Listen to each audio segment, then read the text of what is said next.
Hello दोस्तों, एक बार फिर से स्वागत है आपका आरंभ स्टडी पॉइंट में। आज हम क्लास 10th हिस्ट्री का चौथा अध्याय पढ़ेंगे। इसका नाम है औद्योगिकीकरण का युग।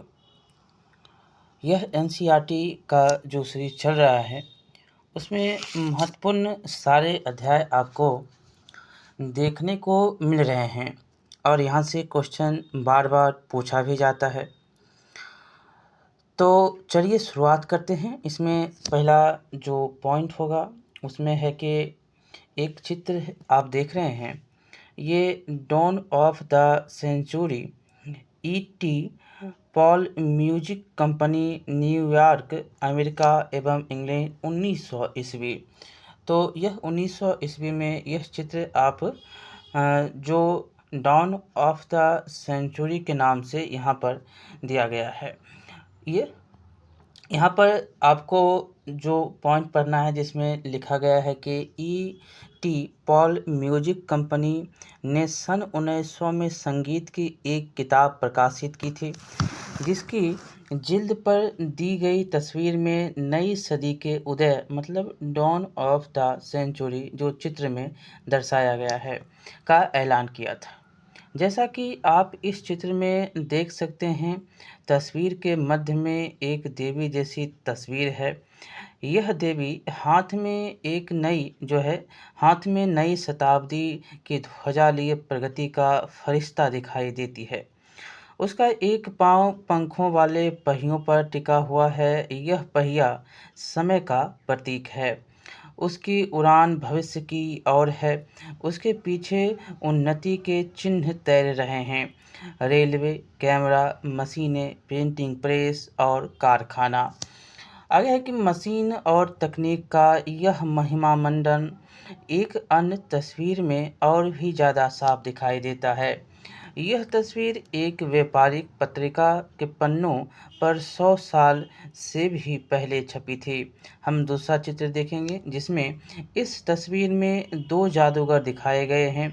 ऊपर वाले हिस्से में प्राच्य इलाके का अलादीन है, जिसने अपने जादुई चिराग को रगड़कर एक भव्य महल का निर्माण कर दिया है। अब यहाँ पर प्राच्य का मतलब क्या आता है? ओरिएंट। मतलब इसका नया शब्द में प्राच्य है तो इसका मतलब होता है कि भूमध्य सागर के पूर्व में स्थित देश। आमतौर पर यह शब्द एशिया के लिए इस्तेमाल किया जाता है। पश्चिमी नज़रिए में प्राच्य इलाके पूर्व आधुनिक, पारंपरिक और रहस्यमय थे।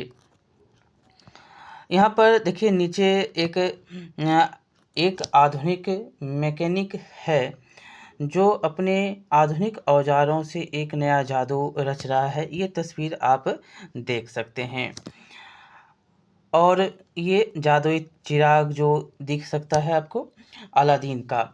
अब है इसमें मैकेनिक का कि मैकेनिक है जो अपने आधुनिक औजारों से एक नया जादू रच रहा है। यह पुल, पानी के जहाज, मीनार और गगनचुंबी इमारतें बनाता है। अलादीन पूरब और अतीत का प्रतीक है। मैकेनिक पश्चिम और आधुनिकता का। ये याद रखेंगे, बहुत ही इम्पोर्टेंट पॉइंट है। ये तस्वीर आप देख सकते हैं।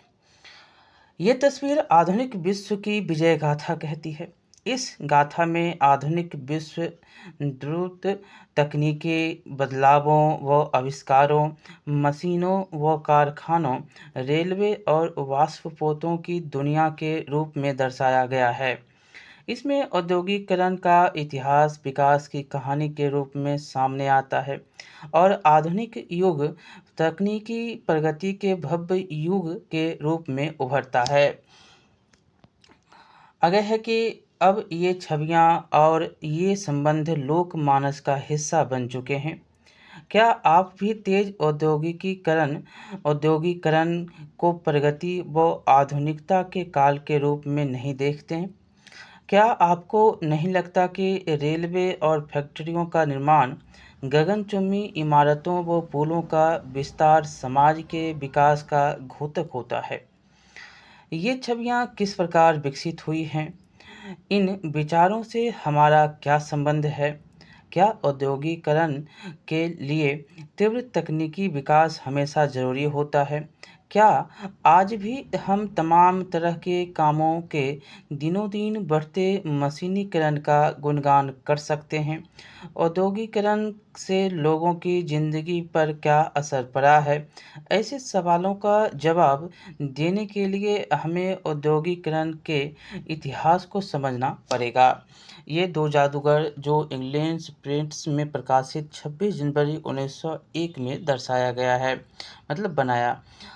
आगे है कि इस अध्याय में हम यही इतिहास पढ़ेंगे। यहाँ हम दुनिया के पहले औद्योगिक राष्ट्र ब्रिटेन और इसके बाद भारत में औद्योगिकरण का अध्ययन करेंगे, जहाँ औद्योगिक बदलावों का पैटर्न औपनिवेशिक शासन से तय हो रहा था।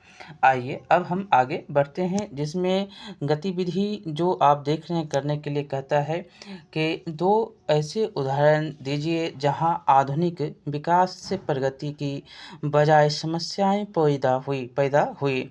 आप चाहें तो पर्यावरण, आणविक हथियारों व बीमारियों से संबंधित क्षेत्रों पर विचार कर सकते हैं।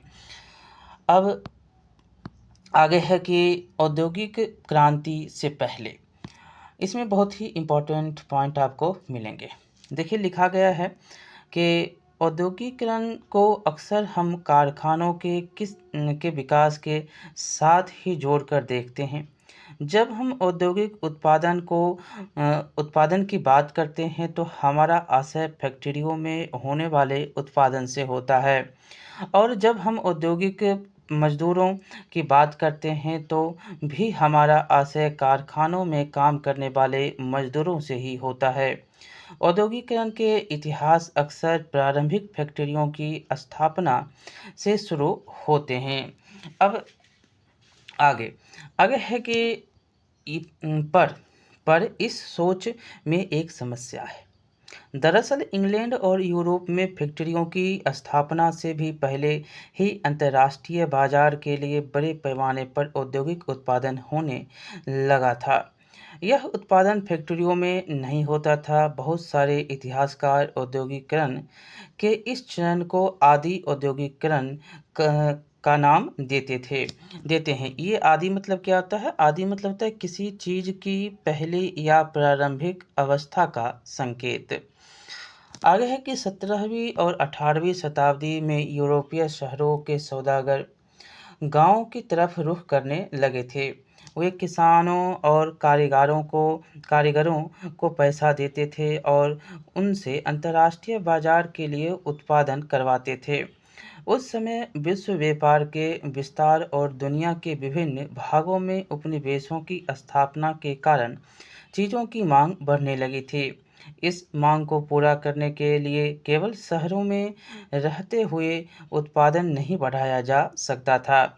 वजह यही थी कि शहरों में शहरी दस्तकारी और व्यापारी गिल्ड्स काफ़ी ताकतवर थे। ये गिल्ड्स उत्पादकों के संगठक होते थे।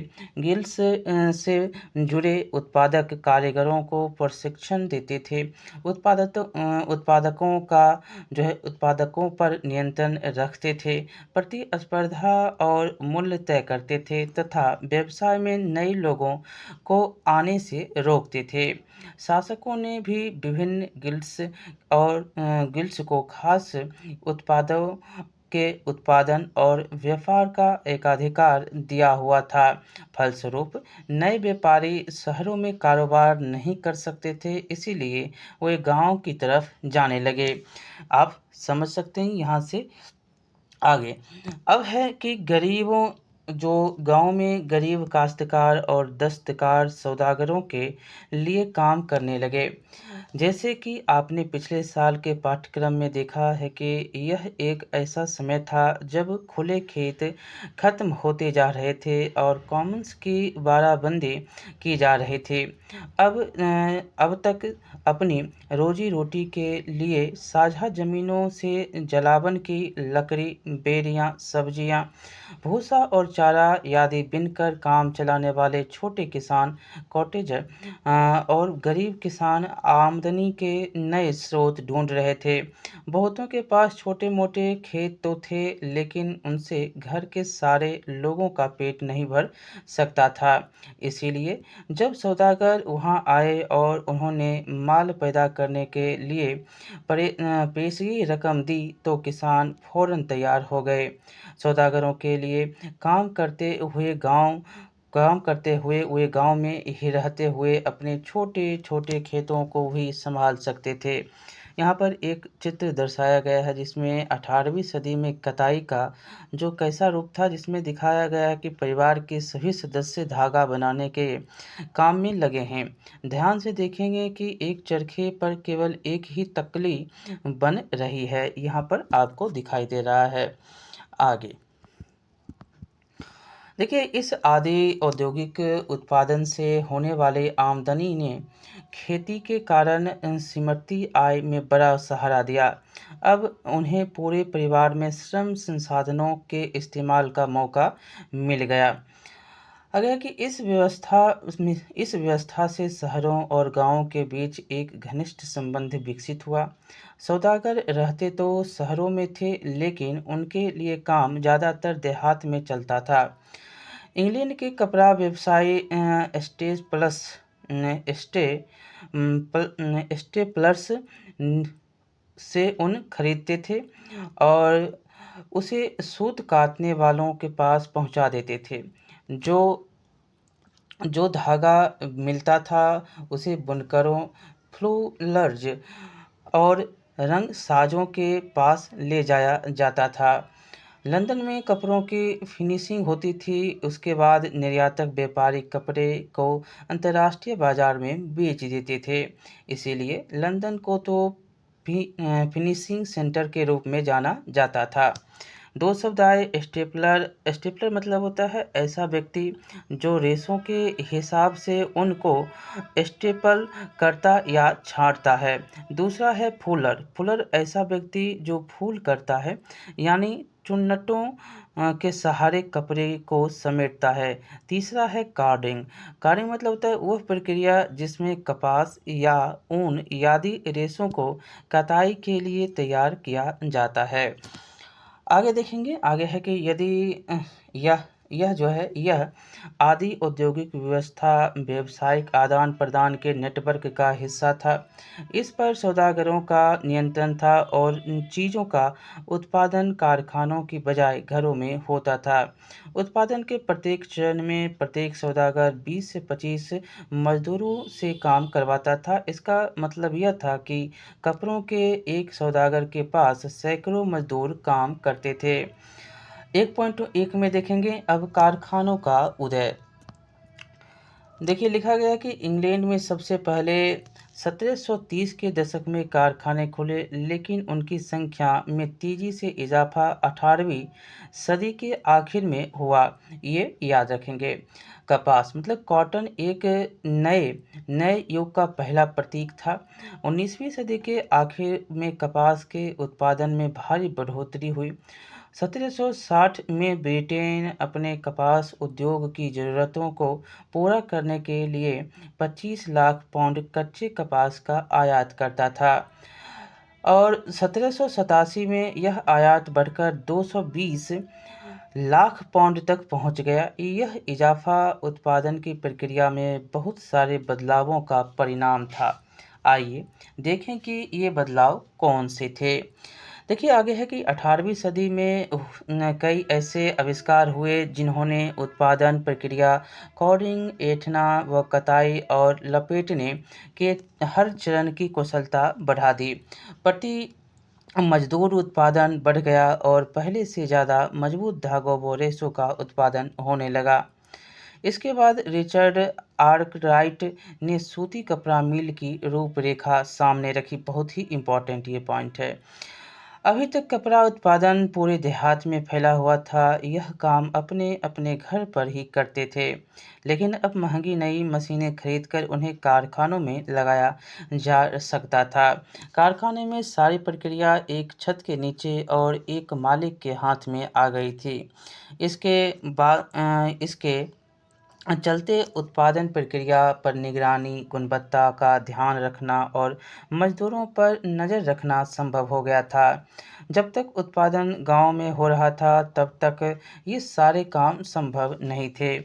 ये देख सकते हैं जिसमें लिखा गया है कि लंकाशायर की एक कॉटन मिल, C.E. टर्नर द्वारा बनाया गया यह चित्र है। दी इलस्ट्रेटेड लंदन न्यूज 1925। देखिए, कलाकार ने कहा कि अगर उस नम मौसम की नज़र से देखें जिसके कारण लंकाशायर दुनिया में सूत कताई के लिए सबसे आदर्श स्थान बनता है, तो शाम के धुंधलके में दमकता कॉटन मिल सबसे शानदार नज़ारा दिखाई देता है। ये देख सकते हैं। आगे चलेंगे इसमें, जिसमें लिखा गया है कि 19वीं सदी की शुरुआत में कारखाने इंग्लैंड में भूदृश्य का अभिन्न अंग बन गए थे। ये नए कारखाने इतने विशाल और नई प्रौद्योगिकी की ताकत इतनी जादुई दिखाई देती थी कि उस समय के लोगों की आंखें चौंधिया जाती थी। लोगों का ध्यान कारखानों पर टिका रह जाता था। वे इस बात को मानो भूल ही जाते थे कि उनकी आंखों से ओझल गलियों और वर्कशॉप्स में अभी भी उत्पादन चालू है। अगला पॉइंट है औद्योगिक परिवर्तन की रफ्तार। इसमें लिखा गया कि औद्योगिकरण की प्रक्रिया कितनी तेज थी। क्या औद्योगिकरण का मतलब केवल फैक्ट्री उद्योगों के विकास तक ही सीमित होता है? अब इसके जो यहाँ पर तस्वीर दिए गए हैं, इसमें औद्योगिक मैनचेस्टर एम जैक्सन का चित्र, ये द इलस्ट्रेटेड लंदन न्यूज 1857 का यह चित्र है, जिसमें धुआं छोड़ती चिमनियाँ औद्योगिक इलाकों की पहचान बन गई। धुआं छोड़ती चिमनी, ये जो चित्र आपको दिखाई दे रहा है। अब देखिए, पहला है कि सूती उद्योग और कपास उद्योग ब्रिटेन के सबसे फलते फूलते उद्योग थे। तेजी से बढ़ता हुआ कपास उद्योग 1840 के दशक तक औद्योगिकरण के पहले चरण में सबसे बड़ा उद्योग बन चुका था। इसके बाद लोहा और स्टील उद्योग आगे निकल गए। 1840 के दशक में से इंग्लैंड में और 1860 के दशक से उसके उपनिवेशों में रेलवे का विस्तार होने लगा था। फलस्वरूप लोहे और स्टील की ज़रूरत तेज़ी से बढ़ी। 1873 तक ब्रिटेन के लोहा और स्टील निर्यात का मूल्य लगभग 7.7 करोड़ पाउंड हो गया था। यह राशि इंग्लैंड के कपास निर्यात के मूल्य से दोगुनी थी। दूसरा दूसरा है कि नए उद्योग परंपरागत उद्योगों को इतनी आसानी से हाशिए पर नहीं ढकेल सकते थे। 19वीं सदी के आखिर में भी तकनीकी रूप से विकसित औद्योगिक क्षेत्र में काम करने वाले मजदूरों की संख्या कुल मजदूरों में 20% से ज़्यादा नहीं थी। कपड़ा उद्योग एक गतिशील उद्योग था, लेकिन उसके उत्पादन का बड़ा हिस्सा कारखानों में नहीं बल्कि घरेलू इकाइयों में होता था।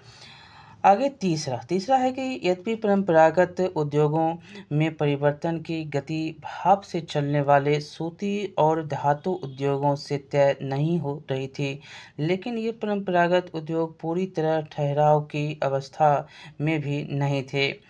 खाद्य प्रसंस्करण, निर्माण, पोल्ट्री, कांच के काम, चर्म शोधन, फर्नीचर और औजारों के उत्पादन जैसे बहुत सारे गैर मशीनी क्षेत्रों में जो तरक्की प्रगति हो रही थी वह मुख्य रूप से साधारण और छोटे-छोटे आविष्कारों का ही परिणाम थी। एक यहाँ पर तस्वीर और है जिसमें इंग्लैंड में एक रेलवे कारखाने में printing shop the illustrated news जो है लंदन, ये लंदन न्यूज़ 1849 का तस्वीर है। इसमें इस फिटिंग शॉप में एक लोकोमोटिव इंजन बनाए जाते थे और पुराने की मरम्मत की जाती थी। आगे देखेंगे चौथा चौथा है कि प्रौद्योगिकीय बदलावों की गति धीमी थी। औद्योगिक भूदृश्य ये बदलाव नाटकीय तेजी से नहीं फैले। नई तकनीक महंगी थी। सौदागर व व्यापारी इनके इस्तेमाल के सवाल पर फूंक फूंक कर कदम बढ़ाते थे। मशीनें अक्सर खराब हो जाती थी और उनकी मरम्मत पर काफ़ी खर्चा आता था। वे उतनी अच्छी भी नहीं थी जितना उनके आविष्कारकों और निर्माताओं का दावा था।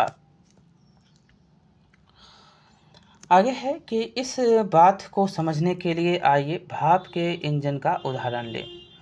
जेम्स वाट ने न्यूकॉमेन द्वारा बनाए गए भाप के इंजन में सुधार किए और 1871 में नए इंजन को पेटेंट करा लिया। इस मॉडल का उत्पादन उनके दोस्त उद्योगपति मैथ्यू बोल्टन ने किया, पर सालों तक उन्हें कोई खरीदार नहीं मिला। 19वीं सदी की शुरुआत तक पूरे इंग्लैंड में भाप के सिर्फ 321 इंजन थे।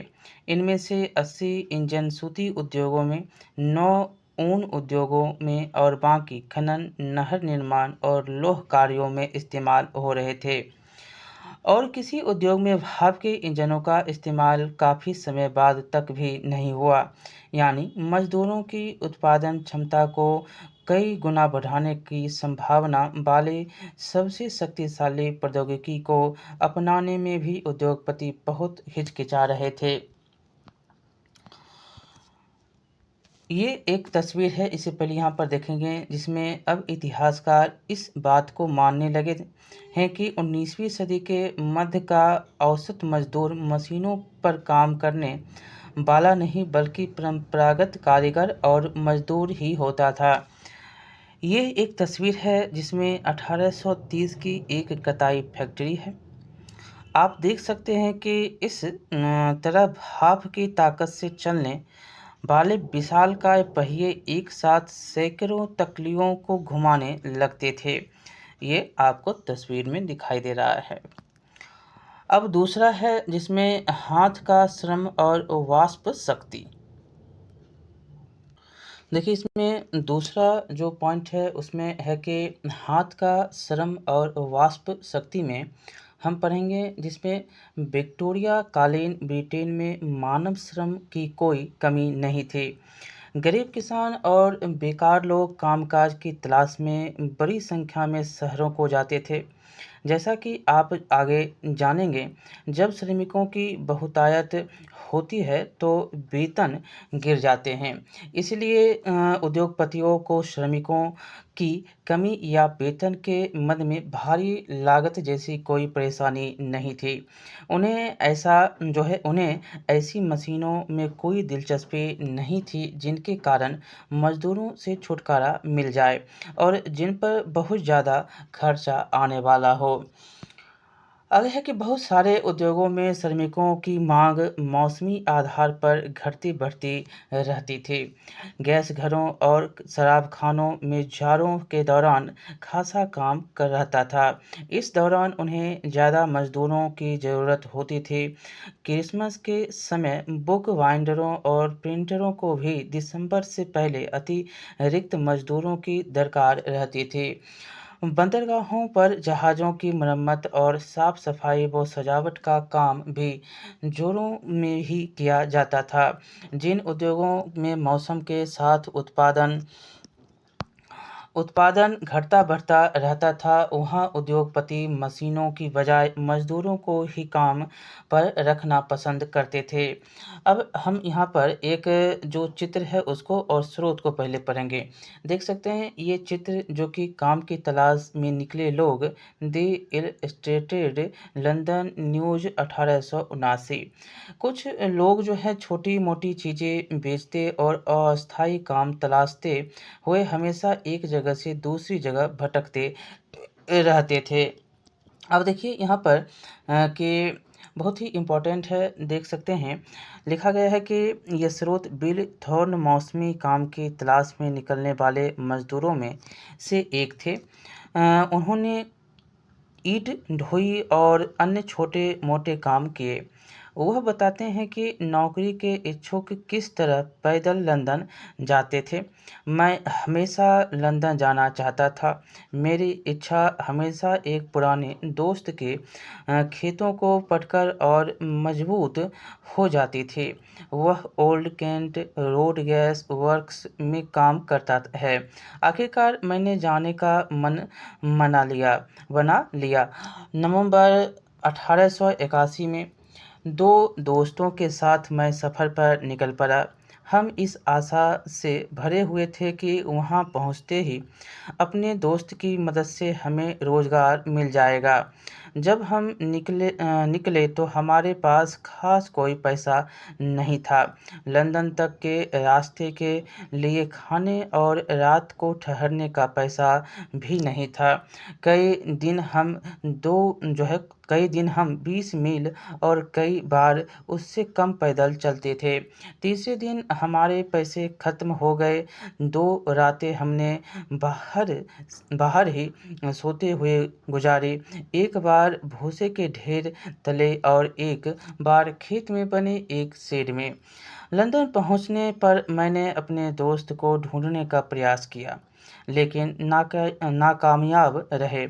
पैसा तो जा ही चुका था, इसलिए अब हमारे पास देर रात यहाँ-वहाँ भटकते रहने के अलावा और कोई चारा नहीं था।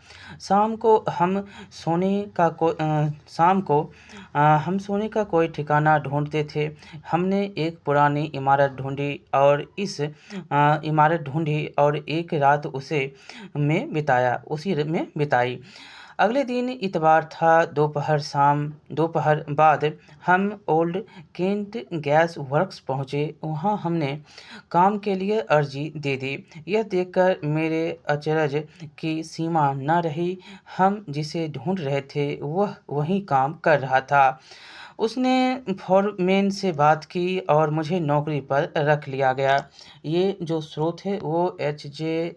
ड्यून्स एवं Michael Wolff the Victorian city images and realities 1973 में रेफेल सैमुअल के लेख कर्मस एंड गोअर्स में उद्धृत है।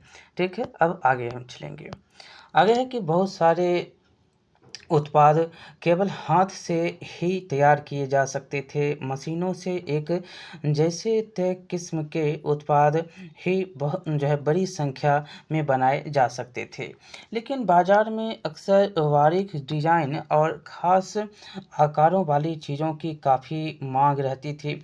उदाहरण के लिए ब्रिटेन में 19वीं सदी के मध्य में 500 के हथौड़े और 45 तरह की कुल्हाड़ियाँ बनाई जा रही थी। इन्हें बनाने के लिए यांत्रिक प्रौद्योगिकी की नहीं बल्कि इंसानी निपुणता की ज़रूरत थी। विक्टोरिया कालीन ब्रिटेन में उच्च वर्ग के लोग कुलीन और पूंजीपति वर्ग हाथों से बनी चीज़ों को तरजीह देते थे। हाथ से बनी चीज़ों को परिष्कार और सुरुचि का प्रतीक माना जाता था। उनकी फिनिश अच्छी होती थी, उनको एक-एक करके बनाया जाता था और उनकी डिज़ाइन अच्छा होता था। मशीनों से बनने वाले उत्पादों और उपनिवेशों में निर्यात कर दिया जाता था। जिन देशों में मजदूरों की कमी होती है, वहाँ उद्योगपति मशीनों का इस्तेमाल करना ज़्यादा पसंद करते हैं, ताकि कम से कम मजदूरों का इस्तेमाल करके वे अपना काम चला सके। 19वीं सदी के अमेरिका में यही स्थिति थी, लेकिन ब्रिटेन में कामगारों की कोई कमी नहीं थी। एक यहाँ पर तस्वीर और आपको दिख रहा होगा, जिसमें लोहे की फैक्ट्री में मजदूर उत्तर पूर्व इंग्लैंड विलियम बेल स्टॉक की पेंटिंग यह है 1861 की, जिसमें दिखाया गया है कि 19वीं सदी के आखिर में बहुत सारे कलाकार मजदूरों को आदर्श के रूप में प्रस्तुत करने लगे थे। उन्हें राष्ट्र के लिए कठिनाइयाँ और पीड़ा झेलते हुए दिखाया जाता था। अब आगे है कि मजदूरों की ज़िंदगी। देखिए, लिखा गया है कि बाजार में श्रम की बहुतायत से मजदूरों की ज़िंदगी भी प्रभावित हुई। जैसे ही नौकरियों की खबर गाँव में पहुंची, सैकड़ों की तादाद में लोगों के हुजूम शहरों अभी भी आपको देखने को मिलता है, शहरों की तरफ चल पड़े। अब एक तस्वीर हम इसको देख लेंगे, उसके बाद आगे हम पढ़ेंगे, जिसमें लिखा गया है कि बेघर और भूखे सैमुअल ल्यूक फिल देश की पेंटिंग यह है 1874। इसमें लिखा गया है कि इस पेंटिंग में दर्शाया गया है कि लंदन में बेघर लोग एक कामगार वर्क हाउस में रात भर ठहरने के टिकट के लिए अर्जी दे रहे हैं। ये आश्रय स्थल बेसहारा सड़कों पर रहने वाले आवाराओं और वहाँ भटकते लोगों के लिए गरीब कानून आयुक्त के देखरेख में चलाए जाते थे। इन वर्क हाउसों में रहना जिल्लत की बात थी। हर एक की डॉक्टरी जांच करके ये पता लगाया जाता था कि व्यक्ति बीमार तो नहीं है, उनका शरीर पूरी तरह साफ है या नहीं, और उनके कपड़े मैले तो नहीं। उन्हें कठोर परिश्रम भी करना पड़ता था। अब यहाँ पर आगे हम चलें तो यहाँ पर नौकरी जो गांव से लोग अब ज़्यादा तादाद में जो है चल पड़े थे, नौकरी मिलने की संभावना यारी दोस्ती कुनबे कुटुंब के जरिए जान पहचान पर निर्भर करती थी। अगर किसी कारखानों में आपका रिश्तेदार या दोस्त लगा हुआ है तो नौकरी मिलने की संभावना ज़्यादा रहती थी। सबके पास ऐसे सामाजिक संपर्क नहीं होते थे। रोजगार चाहने वाले बहुत सारे लोगों को हफ्ते इंतजार करना पड़ता था। वे पुलों के नीचे या रेन बसेरों में रातें काटते थे। कुछ बेरोजगार शहरों में बने निजी रेन बसेरों में रहते थे। बहुत सारे निर्धन कानून विभाग द्वारा चलाए जाने वाले अस्थायी बसेरों में रुकते थे। एक यहाँ पर तो जो तस्वीर है, जिसमें तकलिया और ये जो है तकलिया है, ये जो है स्पिनिंग जेनी टी निकल्सन द्वारा बनाया गया रेखांचित्र 1835 में बहुत ही बार क्वेश्चन यह पूछा गया है। ठीक है, इसको आप ध्यान से देखें तो एक ही पहिए से कितनी सारी तकलियाँ घूमने लगती थी, ये आप देख सकते हैं। आगे हम चलें तो यहाँ पर लिखा गया है कि बहुत सारे उद्योगों में मौसमी काम की वजह से कामगारों की को बीच-बीच में बहुत समय तक खाली बैठना पड़ता था। काम का सीज़न गुजर जाने के बाद गरीब दोबारा सड़क पर आ जाते थे। कुछ लोग जाड़ों के बाद गाँव में चले जाते थे, जहाँ इस समय काम निकलने लगता था। लेकिन ज़्यादातर शहर में ही छोटा-मोटा काम ढूँढने की कोशिश करते थे, जो 19वीं सदी के मध्य तक भी आसान काम नहीं था। अगर कि 19वीं सदी की शुरुआत में वेतन में कुछ सुधार आया, लेकिन इससे मजदूरों की हालात में बेहतरी का पता नहीं चलता। औसत आंकड़ों से अलग-अलग व्यवसायों के बीच आने वाले फ़र्क और साल दर साल होने वाले उतार-चढ़ाव छिपे रह जाते थे। मिसाल के तौर पर जब लंबे नेपोलियनी युद्ध के दौरान कीमतें तेज़ी से बढ़ी तो मजदूरों की आय के वास्तविक मूल्य में भारी कमी आ गई। अब उन्हें वेतन तो पहले जितना मिलता था, लेकिन उससे वे पहले जितनी चीज़ें नहीं खरीद सकते थे। मज़दूरों की आमदनी भी सिर्फ़ वेतन दर पर ही निर्भर नहीं होती थी। रोज़गार की अवधि भी बहुत महत्वपूर्ण थी। मज़दूरों की औसत दैनिक आय इससे तय होती थी कि उन्होंने कितने दिन काम किया है। 19वीं सदी के मध्य में सबसे अच्छे हालात भी लगभग 10% शहरी आबादी निहायत गरीब थी। 1830 के दशक में आई आर्थिक मंदी जैसे दौरों में बेरोजगारों की संख्या विभिन्न क्षेत्रों में 35 से 75% तक पहुंच जाती थी। अब हम आपको यहाँ पर जो तस्वीर है और कुछ स्रोत हैं इसके बारे में चर्चा कर लेते हैं। देखिए स्रोत है जिसमें एक मजिस्ट्रेट ने 1790 में एक ऐसी घटना के बारे में बताया जिसमें उसे मजदूरों के हमले से निर्माता की संपत्ति की रक्षा के लिए बुलाया गया था। आगे है कि कोयला मजदूरों और उनकी बीवियों के गिरोह की परेशानी के कारण, क्योंकि उनकी बीवियों का काम स्पिनिंग इंजन के कारण छिन गया था। शुरू में वे बड़े अरियर ढंग से आगे बढ़े। ऊन उत्पादन में अभी अपनाई गई मशीनों को वे टुकड़े-टुकड़े कर देना चाहते थे, क्योंकि उनकी वजह से शारीरिक श्रम की मांग घटने वाली थी। औरतों ने हंगामा मचाया हुआ था। आदमियों को समझाना आसान था, लेकिन कुछ खींचतान के बाद उन्हें शांतिपूर्वक घर जाने के लिए तैयार कर लिया गया। ये जो है स्रोत 1760 से 1820 में द स्किल्ड लेबरर में दिया गया है। द एज ऑफ मैन्युफैक्चर में उद्धृत है। अब आगे चलेंगे जिसमें एक चित्र है और ये चित्र जो मध्य लंदन में निर्माणाधीन एक उथला भूमिगत रेलवे स्टेशन इलस्ट्रेटेड टाइम्स 1868 है। देखिए 1850 के दशक से पूरे लंदन में रेलवे स्टेशन बनने लगे थे और इसका मतलब था कि सुरंगें बनाने, बल्लियों की पार लगाने, ईंट और लोहे का काम करने के लिए बहुत सारे मजदूरों की ज़रूरत थी।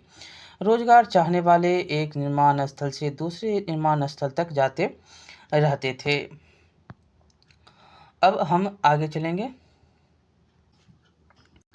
देखिए आगे है कि बेरोजगारी की आशंका के कारण मजदूर नई प्रौद्योगिकी से चिढ़ते थे। जब उन उद्योग में स्पिनिंग जेनी मशीन का इस्तेमाल शुरू किया गया, तो हाथ से ऊन काटने वाली औरतें इस तरह की मशीनों पर हमला करने लगीं। जेनी के इस्तेमाल पर जो है यह टकराव लंबे समय तक चलता रहा। बहुत ही बार क्वेश्चन पूछा गया है ये, ठीक है। अब देखिए स्पिनिंग जेनी जो है जेम्स हरग्रीव्ज, ये बहुत ही बार पूछे गए क्वेश्चन हैं। द्वारा 1774 में बनाई गई इस मशीन ने कताई की प्रक्रिया तेज कर दी और मजदूरों की मांग घटा दी। एक ही पहिया घुमाने वाला एक मजदूर बहुत सारी तकलियों को घुमा देता था और एक साथ कई धागे बनने लगते थे, ठीक है। स्पिनिंग जेनी का ये खासियत था। 1840 के दशक के बाद शहरों में निर्माण की गतिविधियां तेजी से बढ़ी। लोगों के लिए एक नए रोजगार पैदा हुए, सड़कों को चौड़ा किया गया, नए रेलवे स्टेशन बने, रेलवे लाइनों का विस्तार किया गया, सुरंगें बनाई गई, निकासी और सीवर व्यवस्था बिछाई गई, नदियों के तटबंध बनाए गए, परिवहन उद्योग में काम करने वालों की संख्या 1840 के दशक में दोगुना और अगले 30 सालों में एक बार फिर दोगुना हो गई। तो ये आपका 2 पॉइंट हमने समाप्त कर दिया है। अगले वीडियो में हम जो भी आगे का पॉइंट है उसको हम पढ़ेंगे धीरे-धीरे। इसमें बहुत सारे क्वेश्चन बनते हैं, ठीक है। इसको देखिए। बहुत-बहुत धन्यवाद। लाइक, शेयर, सब्सक्राइब करिए। बीएड और बीटीसी के चक्कर में पड़े हुए सभी अभ्यर्थियों से गुजारिश है कि आप थोड़ा ध्यान बीएसएससी की ओर भी दें। वहाँ पर आपको जो लेवल दिया जाएगा और बहुत ही अच्छा नौकरी वो भी है, ठीक है। टीचर को आप देख रहे हैं कि क्या हो रहा है, नहीं हो रहा है। आप जो टीचर में पढ़े हुए हैं वही आप बीएसएससी में जाकर अपना परफॉर्मेंस कर सकते हैं। सिलेबस सब एक है, सिलेबस में कोई जो है डिफरेंस नहीं है। सभी रीजनिंग, मैथ और साइंस सभी आपको पढ़ना ही पड़ेगा। तो एसएससी बीएसएससी जो इंटर लेवल का आया है, हम गुजारिश करेंगे उन सारे अभ्यर्थियों से जो बीएड में किए हुए हैं, डीएलएड किए हुए हैं हैं और टीचर में लगे हुए हैं, थोड़ा बीएसएससी की ओर भी ध्यान दें। जो एसएससी वाले आने वाले हैं, जो इंटर स्तर वाला है, वो तो अभी फॉर्म कल परसों से भराना शुरू हो गया है। आगे जो आने वाला वैकेंसी है उस पर आप थोड़ा ध्यान देंगे ताकि आपका भविष्य और उज्जवल हो सके। ठीक है, हम मिलते हैं अगले वीडियो में। बहुत बहुत धन्यवाद।